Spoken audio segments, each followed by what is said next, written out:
Welcome to the Inside the Vertical Mind podcast, hosted by Don McGrath. Each episode focuses on a different psychological or social aspect of climbing. You won't hear about the latest hard sends by big-name climbers. You will hear from people more like you who have interesting stories and perspectives about climbing and what it means to be a climber. I'd like to give a shout out to our sponsors. Trango Climbing Gear and Holds makes innovative climbing gear that climbers trust. And they make a wide variety. Go to trango.com. You could see shoes and ropes and harnesses, ice gear, all kinds of stuff to help you be the extraordinary athlete that you can be. They believe everyone deserves to be an extraordinary athlete, extraordinary climber. And so go there and check out all their great stuff. And Sharp End Publishing, Fred Knapp and the team at Sharp End Publishing, they publish award-winning climbing books, guidebooks, and other kinds of books that are just fantastic. And everything they do, all the work they do, is fueled by a passion for climbing. Go to sharpendpublishing.com. Today, I have a great guest, a guy I've admired for a very long time, been following his climbing, all the first ascents he's done, and the contributions he made to the climbing community over the many years he's been climbing. And what I really appreciate about Mark is he does it for fun, and that's kind of what I'm in for too. So I'm really happy to have you on the podcast today, Mark. Thanks so much for sharing your stories with us. Thank you, Don. Glad to be here. So I always like to start with the origin story because everybody has their origin story. So how did you get started climbing? I was a sophomore in high school, and my sister's boyfriend, they were seniors, he decided he wanted to get into rock climbing. And this is 1972. So rock climbing was on nobody's screen. It was an oddball sport.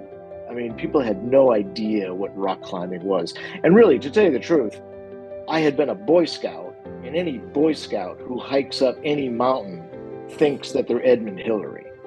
And I thought, well, okay. I mean, rock climbing seems like a good place to start, on my way to Mount Everest.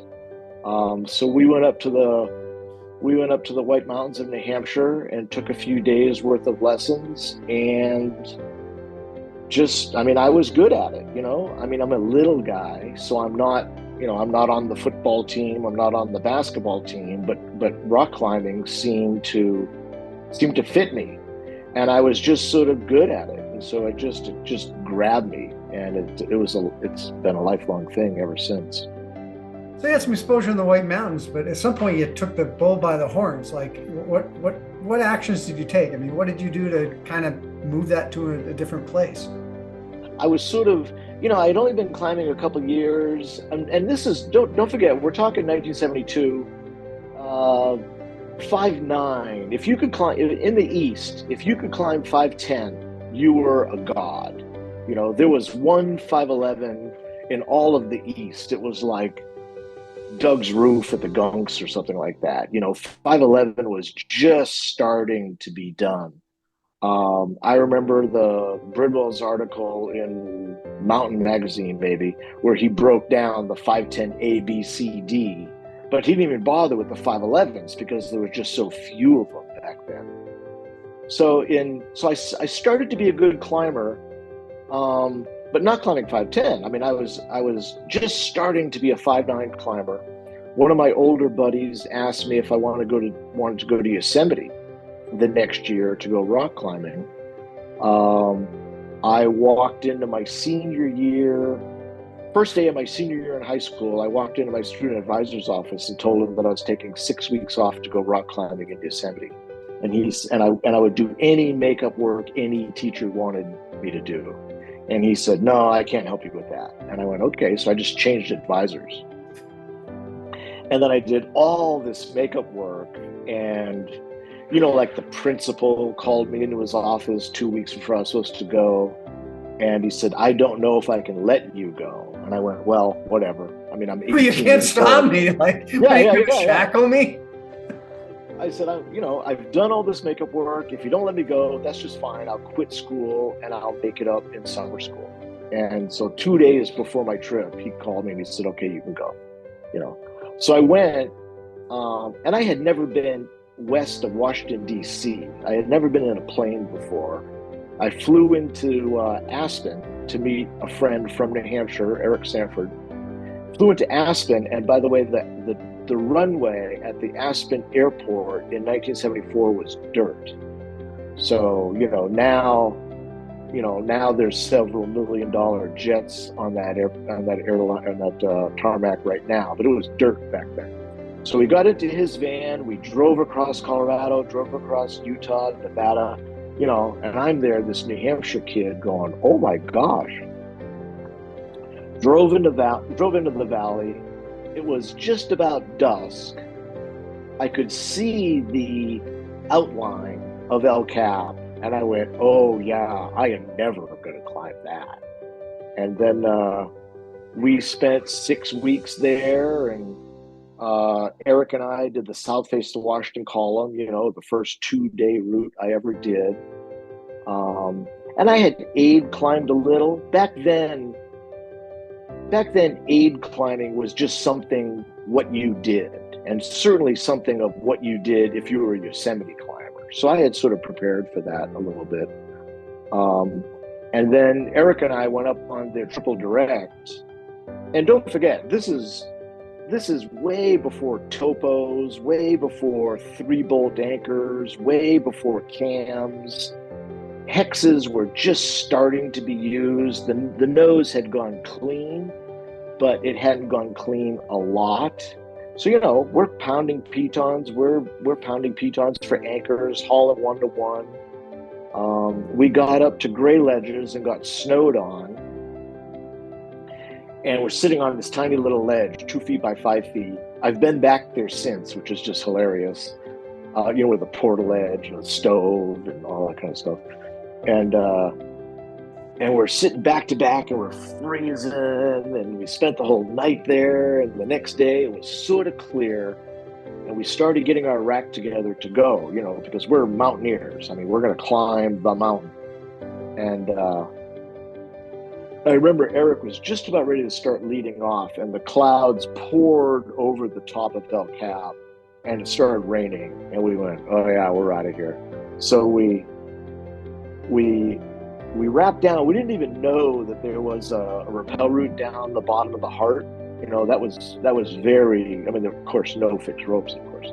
And so we wrapped down the whole Salve, the free, what's now the Free Blast. And I remember we're wrapping down, and that open area past the base of El Cap used to be a parking lot. You used to be able to drive in there. And I said to Eric, I said, oh, wouldn't it be great if your girlfriend came and got us? And he goes, oh, no, I told her not to use the van, not to move the van. So we're a couple pitches off the ground, and we look over, and his van pulls up, and 2 guys jump out, and they come up to the cliff, and we're just stoked. We're soaked. We're cold, down jackets and cotton, the most advanced, materials known to man at the day.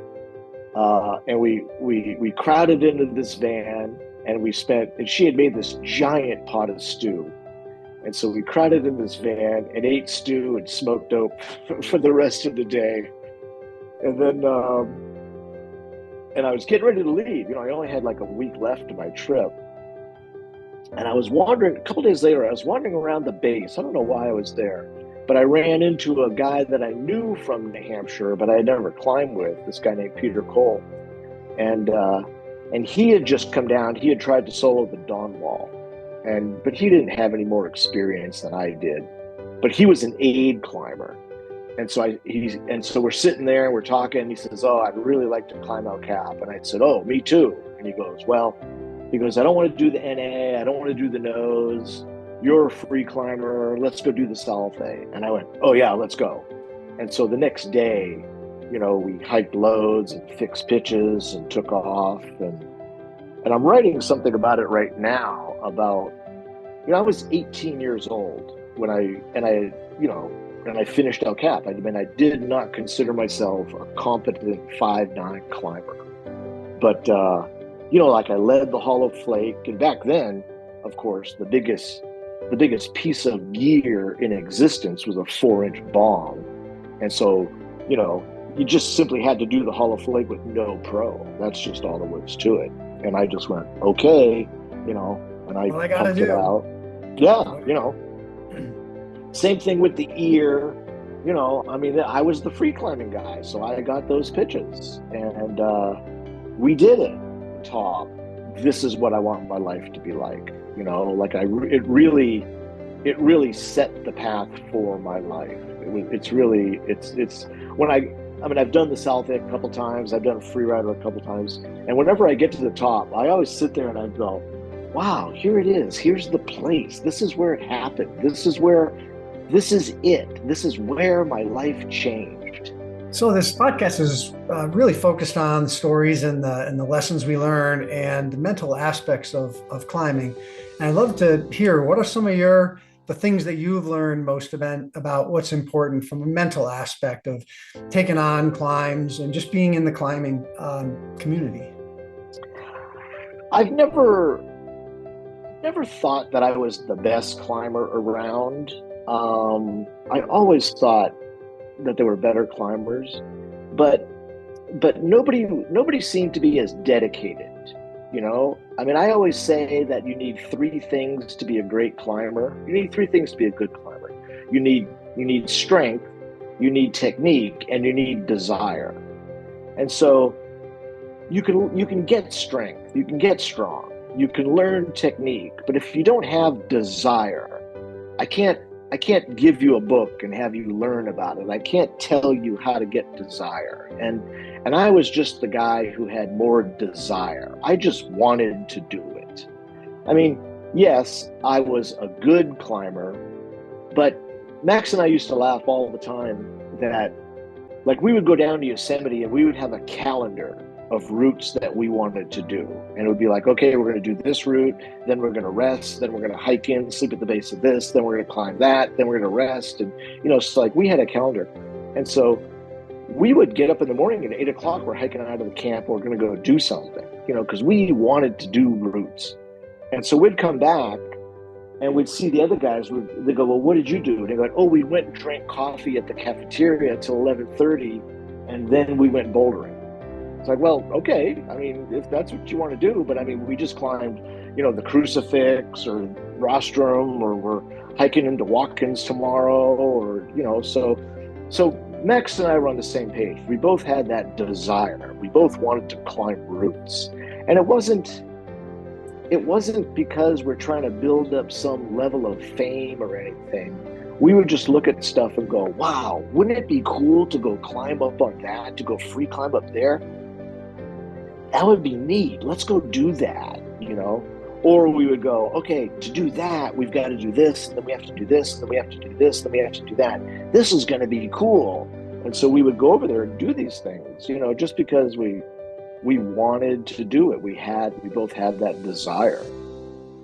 And I'll bet you that's why you're still doing it this many years later, because I find definitely for me, you know, that's my motivation. I mean, I'm just motivated to go climb. And many people after a while just kind of get tired or do something else. But, you know, without that motivation, you don't really stay at it. I'm 68 years old now. And so certainly my skills are diminishing. You know, I'm not as strong as I used to be. But yet I go climb with Selena and we just go have so much fun, you know, because for me right now, it's the moment. This is like, I am climbing right now in this beautiful day on this beautiful rock with this wonderful friend. You know, to me, that's the whole thing. It's what do you want to go climb? I don't care what we go climb. I mean, I'd like to go do something that's semi-difficult, but I don't care. I just want to go to a beautiful place, you know? And so, yeah, to me, it's just all memories and experiences. I always tell everybody, when you're laying there in that bed with those tubes up your nose, you know, and you're telling your last stories, you're not going to be saying, oh, remember I climbed that 513, or remember we, you know, did the nose in 18 hours or something. You're going to be saying, yeah, remember we climbed that route and it was so fun, and it was a beautiful sunrise, and there were peregrines in the trees when we got to the top. That was so freaking cool. So those are the memories that you're not gonna go, oh, remember I climbed that 512, or I did the nose in 3 hours, or something like that. Just go, yeah, we had so much fun. Remember you dropped your water bottle? We had no water, that kind of thing. Yeah. So when I was out in Las Vegas and I talked to Selena, I had just spent a week with one of my climbing mentors, Fred Abul, who I met back in New York. We climbed in the Gunks and the Adirondacks a lot.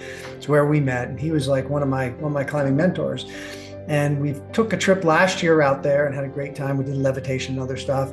Yeah. This time we did this Black Orpheus climb, and yeah, not the most difficult things we've done or whatever, but the adventure of it, like for us, yes, getting the band back together, right? Where we don't do that much trad climbing and never get a chance to climb together. But boy, I'll tell you, when with the things up the nose, and when I'm remember, God darn it, Fred, remember when we just did that thing? We froze our butts off, that's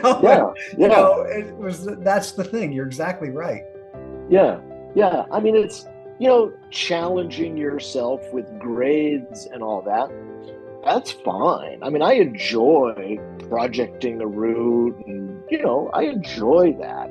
But it isn't what defines me. It isn't what I'm going to remember at the end. Yeah, and so Selena and I have so much fun when we go climbing. And to me, my other Hudonism you were asking about, one of them is, if it ain't fun, it ain't done. I'm not going out there. I'm not hiking out there in the rain to go do this. I'm freezing my butt off. I'm not going to be out there. I'm going back to the van or whatever. If it ain't fun, it ain't done. I was on a couple of years ago. I was up on Sea of Dreams with Scott Richards, and we had humped all the loads, and we had fixed pitches, and we had spent the first day. And the weather report looked like for the next week it was going to be in the 50s, and the nights were going to be down into the low 30s. And we spent the first night, and I mean, it was cold. I mean, I had every single piece of clothing I had on, and the weather was supposed to look nice and everything, clear skies and all that, but highs of like 50, 55 kind of thing, 56. And Scott woke up, and we're sitting there, we're having breakfast, and he looks at me, he goes, we're breaking the first rule. And I go, you're right. And so we both immediately just leaned over and started dumping out the water and started packing stuff, because we knew we're going down. It's like, no, I don't want to do this if it ain't going to be fun. I mean, the Sea of Dreams, it's a little bit of a thing anyway. And so, but still, I want to have fun doing it. So it was really, really funny, because he just looked at me and goes, we're breaking the first rule. And I went, yep. And we both immediately started dumping the water. And yeah, it was pretty good. 20 minutes, an hour later, we're down on the ground going, we'll be back. I love that. If it ain't fun, it ain't done. And if it ain't, yeah. When I was out with my friend Fred, we actually did a couple climbs in the shade, and it was pretty cool that week when we were there. And we wanted to go do epinephrine. It's one of the things we really wanted to do, but we said at breakfast one day, we woke up, I think it was the day after we did, I don't know, Yellow Brick Road or something, and it was really cold. And we looked at each other and said, that ain't happening. We're not going to freeze up there. It just was, too much suffering, too much cold. So I love that. If it ain't fun, it ain't done. And I love this. So Selena's the one who told me about Hudonism. So tell me, what was the origin of that particular one? Do you remember? It's just my life. I mean, I just don't want to. I have a friend who actually is the guy who asked me to go to Yosemite with him. This guy Eric Sanford, and the guy is just a whack job. He's always goofing off.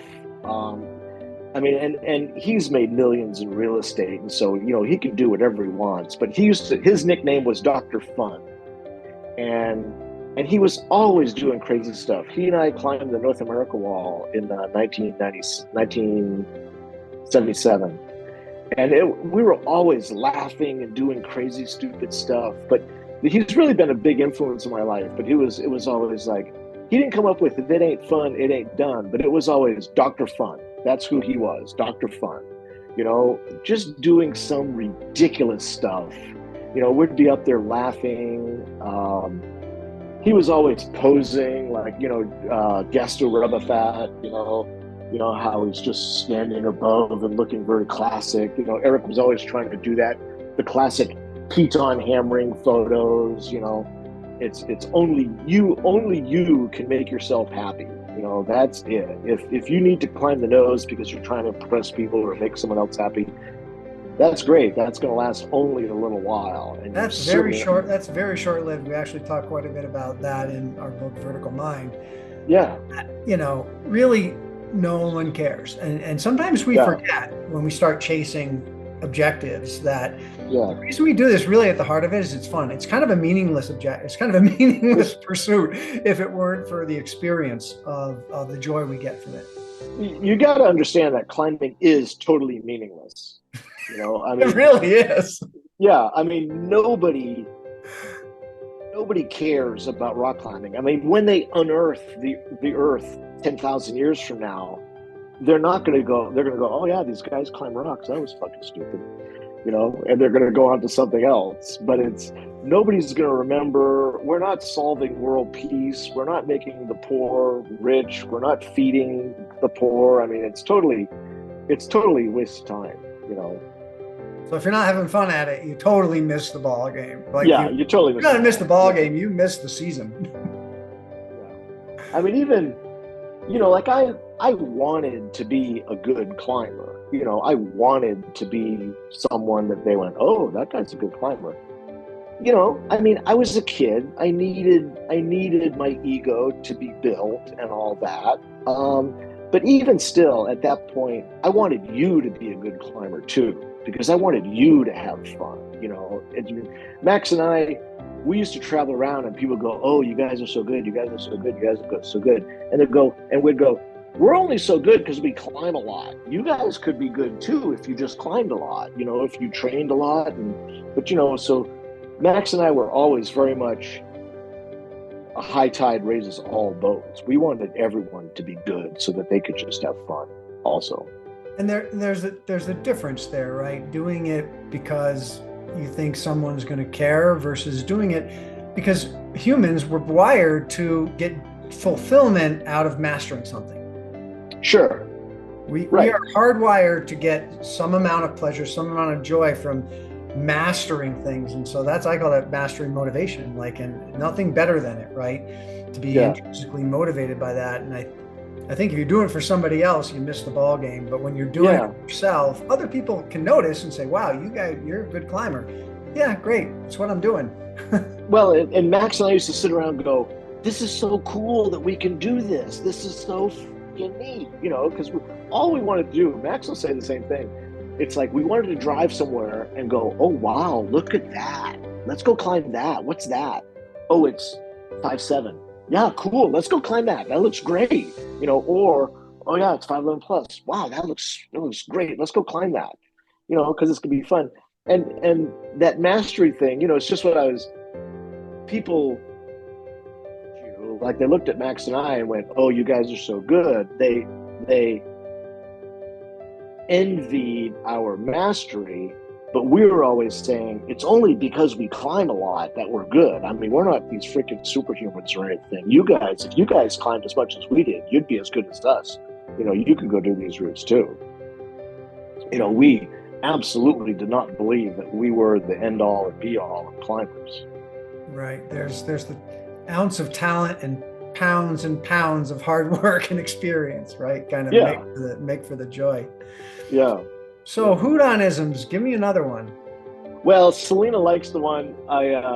Jordan and I were giving the keynote speech for the American Alpine Club Gala a couple years ago, and we were describing how our ascent of Moonlight Buttress, and Jordan really wanted to do it. And I've been in Zion a bit climbing, and there's always people on it, and I'm looking at it. It's got 7 or 8 pitches of 512, and I'm going, oh man, I'm not gonna be able to climb that. I'm gonna die on that route.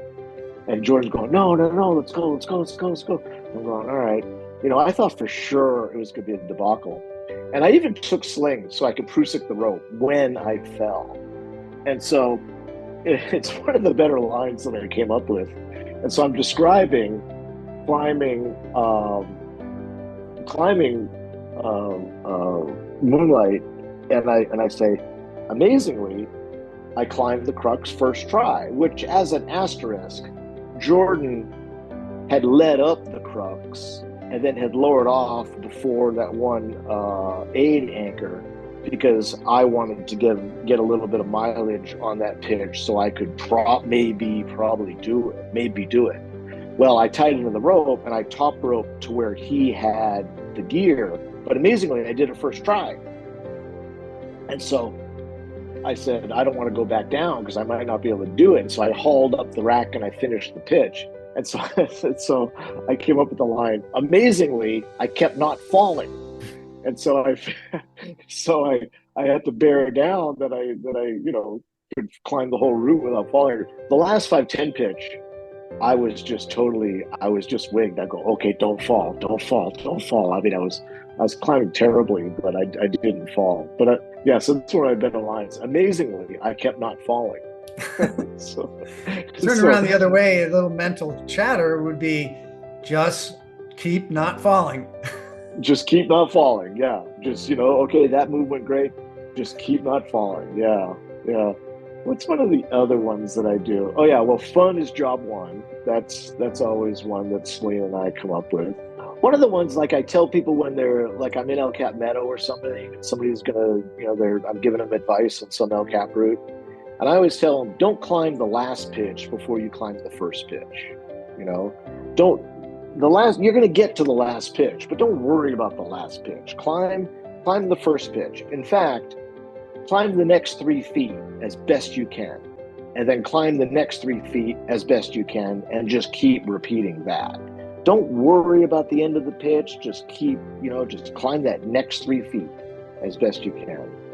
No, I love that. Let me tell you how I connect to that. So when I coach people, that's like the number one tip I give is, one move at a time.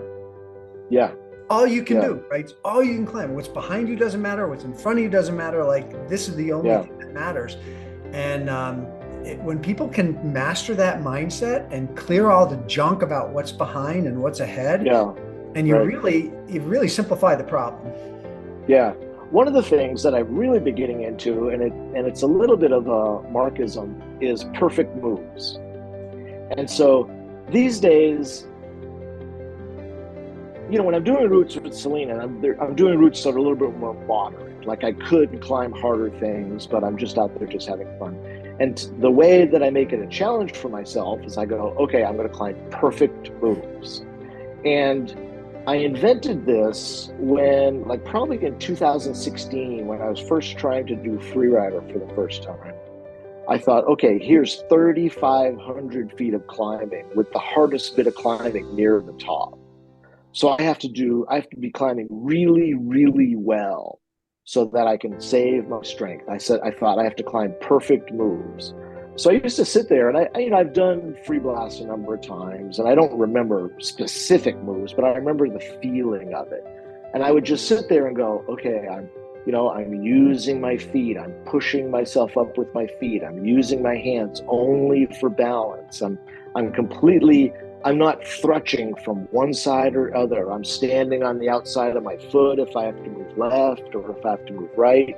I'm pushing myself up with my feet. I'm not making big moves. I'm just exactly like you climb a ladder. Like, any climber can climb a ladder with just using their index fingers.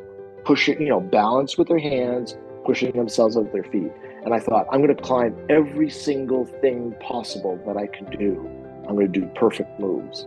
And so now when I climb with Selena, I just go, okay, perfect moves. And it's just a game that I play with myself. But it's just like, okay, at one time I wanted to be known as a really good climber. Now I want to be known as a really smooth climber. I want people to go, oh, did you see Hudo? That guy climbs smooth, So anyway, that's one of my things. Well, I love that, because my friend Fred Abul that I was in Las Vegas with, one of the analogies he kind of hammered into my head was, whenever he would fall because he'd get tired. You pump Yeah. out or you get tired, right? Yeah. So he put in my mind a vision of a thimble full of energy. Yeah. And your job is to Yeah. just dribble out the smallest Yeah. drop of energy with every move, and then when you get to a rest, you get some back. Yeah. I have used that so many times, and so it just reminded me of that visual. That's really, really good. Keeping that in your head, like measuring it. It's like, okay, where am I? Oh, I'm halfway.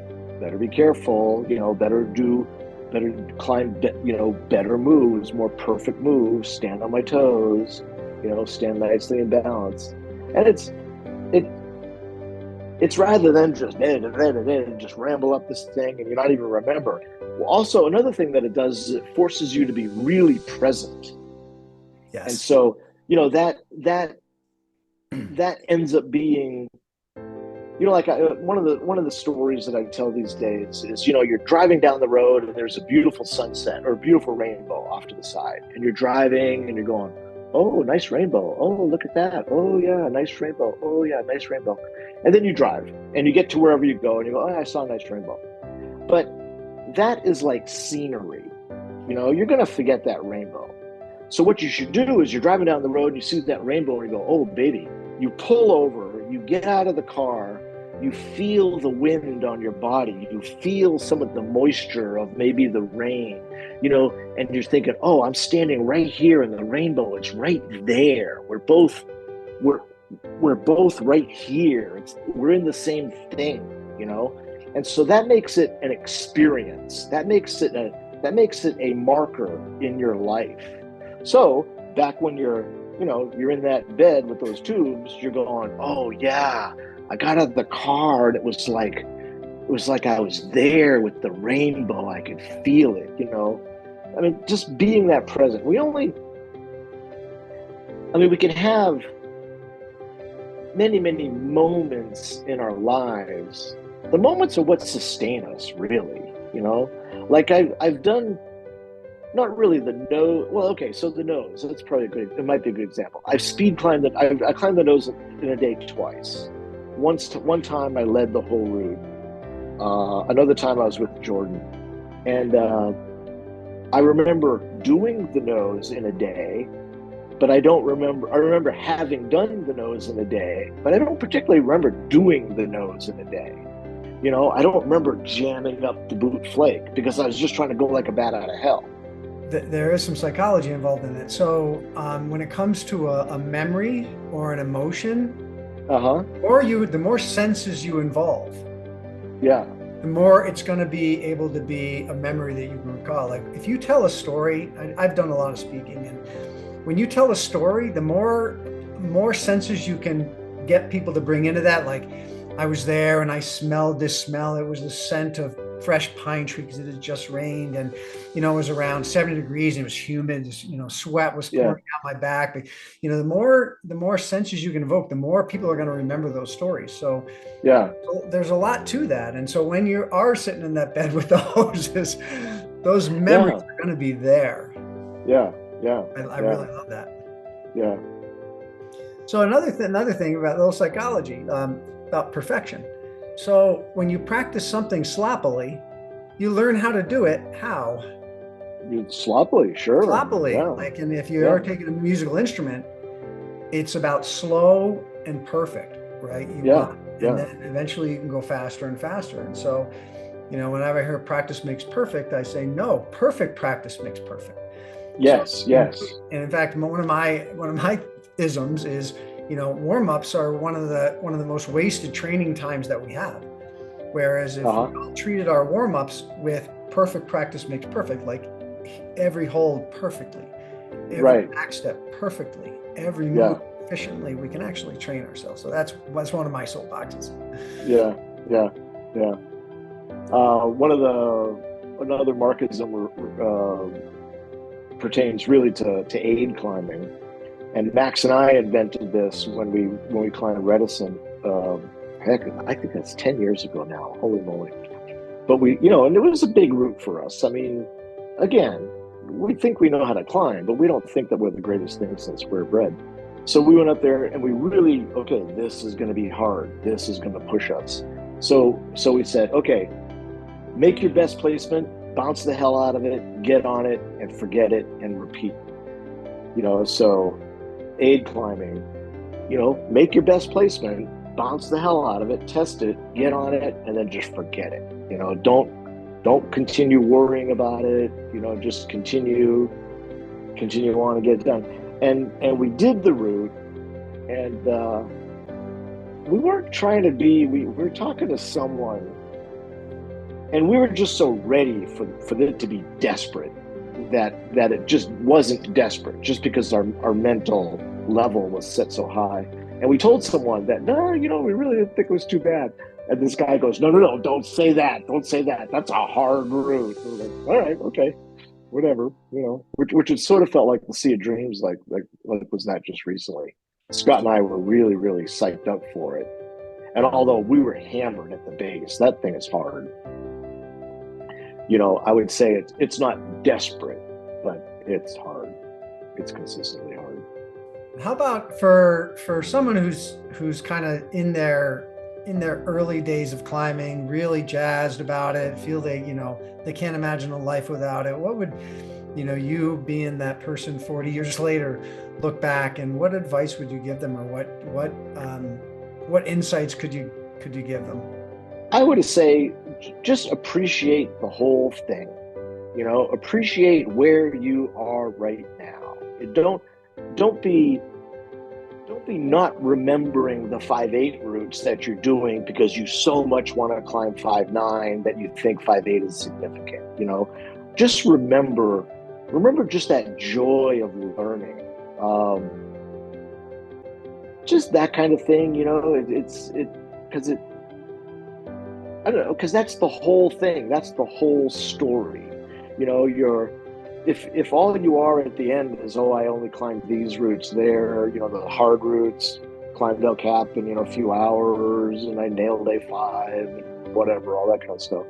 But just remember that where you came from, what it was like to be a beginner, like I've tied an 8 knot into my harness, several million times now.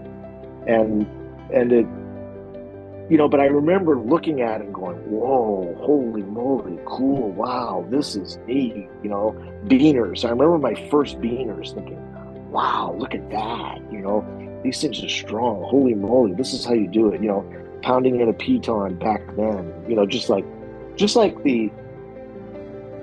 just being amazed that you can do this thing, just like thin air at Cathedral Edge, 5-6 route, it's one of the first routes everyone does. And you go, whoa, look at that, we climbed that, holy moly, that was wild. You come back 15 years later, you go, oh yeah, 5-6, whatever, I've soloed it in the rain now. But don't be a dick. Everyone's a beginner, even you. And there will be a time when you can turn around and be that mentor to someone else. Yeah. Which is always a nice thing when you can do it. You've got thin air so wired, but yet you take up some kid who's just doing it for the first time, and they're all wide-eyed, and they're going, whoa, this is cool, and you're telling them the basics, and you're seeing them struggle with that, and they come up, and right there, it's creating an event in their life.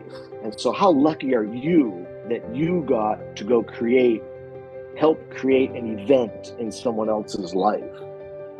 They might go, oh yeah, I did this route with Don, that guy's a stud, that was great, that was so cool that he did this route with me, and you changed their life. I don't think there's anything cooler than that. And we can all relate because we've all had those people in our lives, right? And yes, so the fact that we could turn around someday and do that same thing, and it's one of the things I want to do with this podcast. I'm trying to do what I can to help other climbers in ways that I can do uniquely. So yeah, it's about turning around and giving that hand up. Last spring, I was in Bishop. I was climbing at Pine Creek. My friend and I were going to be soloing that mainline thing with the 10 fixed ropes. And these guys are at the base, and we we had been climbing next to them the day before, so we sort of knew their names and we sort of knew who they were. And the guy is building an anchor with 3 cams, and he's got this cordelet and he's equalizing it. He's standing right on the ground. And so I go, oh, what are you guys doing? He goes, oh, I'm teaching him how to make anchors. He's teaching his partner how to make anchors because, oh, we're going to go do the nose. And I went, oh, well, there ain't no anchors on the nose like that, so that's a waste of time. I go, tell you what, if you buy me dinner, I'll buff you out on the nose. And they go, really, really, really? And I go, oh, yeah, of course. And so we do our route, and they have some fun, and we meet in the parking lot. We go, okay, we'll go meet you at one of the restaurants in Bishop. And so we're sitting there eating, and these guys are really good. I mean, they really had a notebook and everything, and they're asking me all these questions. And I go, okay, do this and do that, and don't worry about this, and don't worry about that, blah, blah, blah, blah. You know, I explained the whole thing. And they were really good asking questions. And they hadn't climbed El Cap at all before. And so we had a really fun time, talked for a couple hours. And so we're leaving, and I said, okay, well, now you guys have to text me. I don't care if you succeed or fail, you have to text me. So, you know, I don't know, 6 weeks goes by, and I'm just sitting here doing nothing. And then I get a message on my phone, Mark, we're at the tree, you know, we're at the tree on top, we did it. And I'm going, and I text her, I'm going, yeah, that is so cool. He goes, yeah, it was so cool. We talked to you. We did this, we did that, you know. And I'm going, I helped, you know. I mean, these guys, it was their dream to climb the nose. And, you know, sure, maybe they could have done it without me. I mean, I'm not taking, you know, too much credit. But I helped. Someday they'll be inspired by what you did. Well, right? And that's what I say, want. Hey, you know, let me tell you about the story when freaking Mark Hudon told us what to do, and let me tell you, right? That's a great story. And that'll pass on. That's, you know, that's all I want. That's all I, you know, like my minions, the people in the Hudon Academy. Same exact thing. One of my minions, a lady, and her friend, they were on the nose, and I texted them, hey, how you guys doing?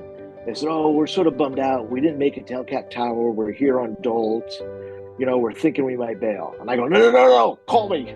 You know, so I called them. And I said, okay, so what's the scoop? How many people above you? Oh, it's looking okay. How much food do you have? Where's your water? Okay. All right, what's the weather look like? Okay, all right. So don't get, you know, I gave them this whole pep talk. I gave them sort of a little plan.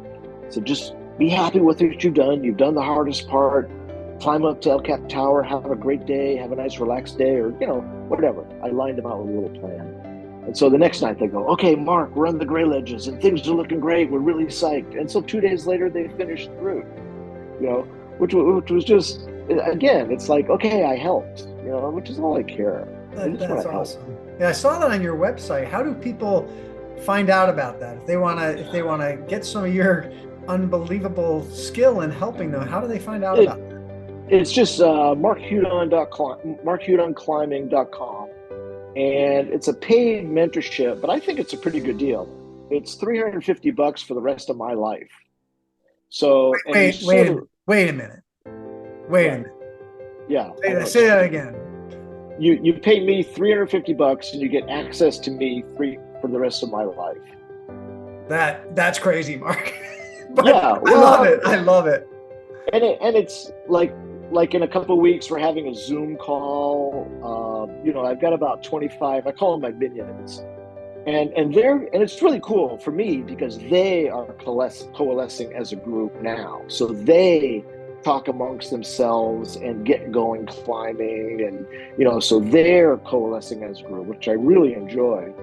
But you know, it's like I'm dealing.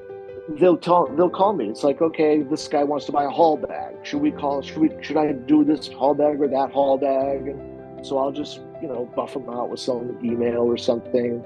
There's another guy who, I don't know, he writes me these long emails, and so I write him back all these little things. And I don't know, you know, it's